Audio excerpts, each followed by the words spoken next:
Que la grâce du Seigneur Jésus-Christ, l'amour de Dieu et la communion du Saint-Esprit soient avec vous tous. Amen. Le texte pour notre méditation est la lecture de l'Évangile de Marc. C'est un peu long. Je lis seulement le verset 36.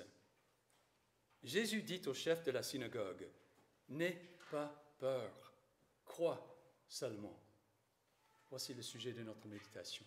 Veuillez vous asseoir.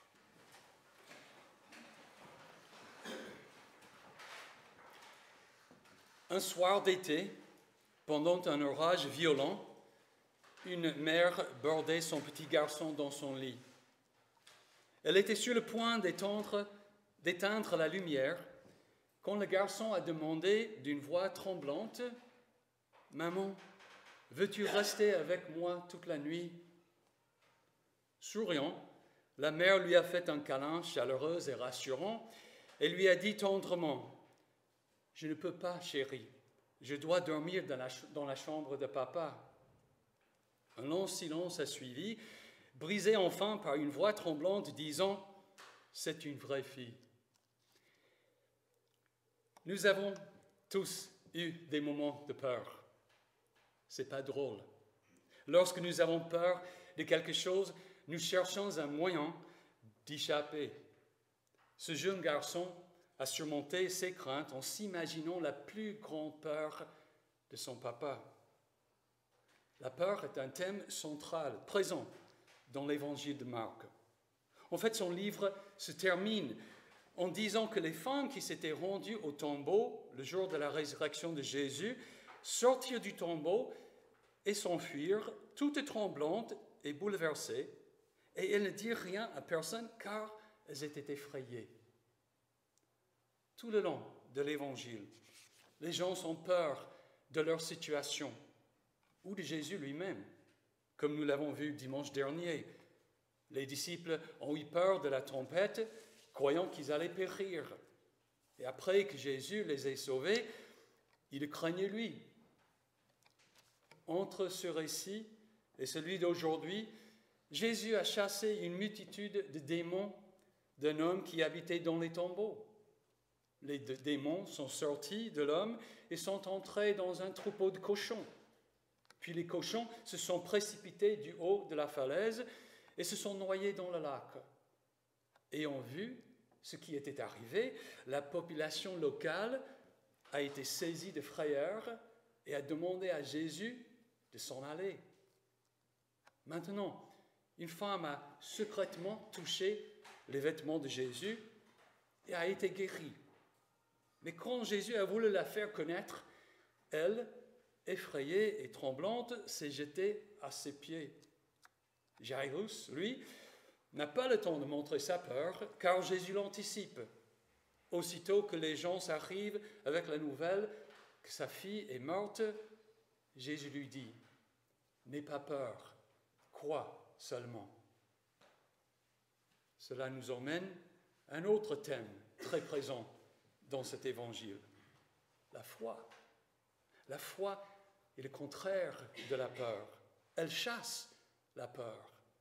Après avoir sauvé ses disciples de la tempête, Jésus leur dit, « Pourquoi êtes-vous si craintifs? Comment se fait-il que vous n'ayez pas de foi ?» À la femme, effrayée et tremblante à ses pieds, il dit, « Ma fille, ta foi t'a sauvée. Pars dans la paix et sois guérie de ton mal. » Et à Jairus, il dit, « N'aie pas peur, crois seulement. » C'est ça la bonne nouvelle que Dieu nous adresse aujourd'hui. N'aie pas peur, crois seulement. Que nous soyons un petit enfant effrayé par un orage, un puissant PDG craignant l'effondrement de l'économie, ou un cancéreux qui a peur de la mort, nous serons tous confrontés à la peur. Mais la foi, la confiance en Jésus nous délivrera de nos craintes. N'aie pas peur, crois seulement. Pourquoi les gens ont-ils peur? De quoi nous effrayons-nous? Marc ne précise pas ce de quoi la femme avait peur. Elle savait qu'elle était guérie. J'aurais pensé qu'elle serait encouragée et joyeuse. Toutefois, elle a en quelque sorte volé sa guérison. Elle s'est furtivement approchée de Jésus pour le toucher. Elle n'a pas demandé. Alors peut-être qu'elle a peur parce qu'elle pense avoir dépassé les bornes et que Jésus serait en colère contre elle. Ou peut-être elle avait peur de la foule. Son hémorragie de 12 ans était probablement un dérèglement menstruel. Pour les Juifs, une femme était impure pendant ses règles. Dans la foule, elle aurait pu toucher d'autres personnes, ce qui les aurait rendues impures elles aussi. Cela les mettrait en colère. J'ai lu une fois que lorsqu'il était à la tête de l'Union soviétique, Nikita Khrouchtchev a dénoncé plusieurs des politiques et des atrocités de Joseph Staline. Un jour, en censurant Staline dans une réunion publique, Khrouchtchev a été interrompu par le cri d'un chahuteur dans l'auditoire. « Vous étiez un des collègues de Staline. Pourquoi ne l'avez-vous pas arrêté ?»« Qui a dit ça ?» a vociféré Khrouchtchev. Un silence déchirant en a suivi et personne dans la pièce n'osait bouger.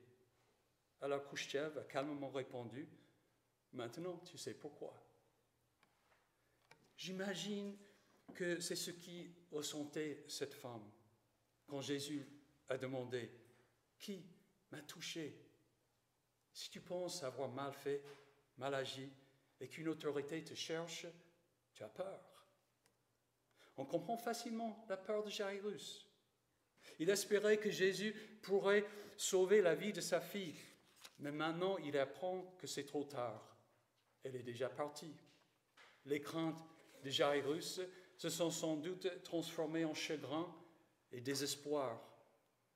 Peut-être qu'il était même en colère contre la femme et la foule d'avoir retardé Jésus.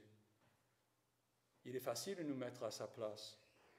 Imaginez que votre enfant ait été victime d'un accident et que vous vous dépêchez pour aller aux urgences.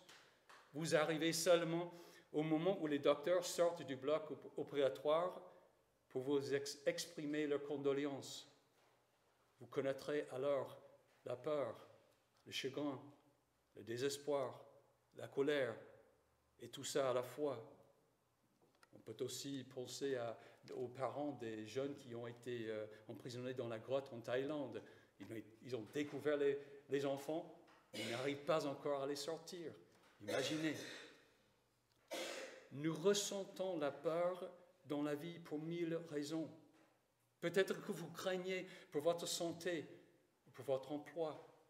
Peut-être que vous craignez que votre maison ne soit cambriolée, ou vous redoutez simplement de vivre tout seul. Vous savez ce qui vous inquiète et pourquoi. Jésus dit, n'aie pas peur. Quoi seulement? La femme tremblante à ses pieds, il dit, ma fille, ta foi t'a sauvée. Pars dans la paix et sois guérie de ton mal. Jésus n'a pas voulu la censurer, il voulait la rassurer. Il voulait qu'elle sache, ainsi que toute la foule, que sa confiance en lui n'était pas déplacée. C'était tout le programme de Jésus. Lorsque 4 hommes ont transporté leur ami paralysé et l'ont descendu devant Jésus par un trou dans le toit, voyant leur foi, Jésus dit au paralysé, « Mon enfant, tes pensées te sont pardonnées. » Et par la suite l'a guéri.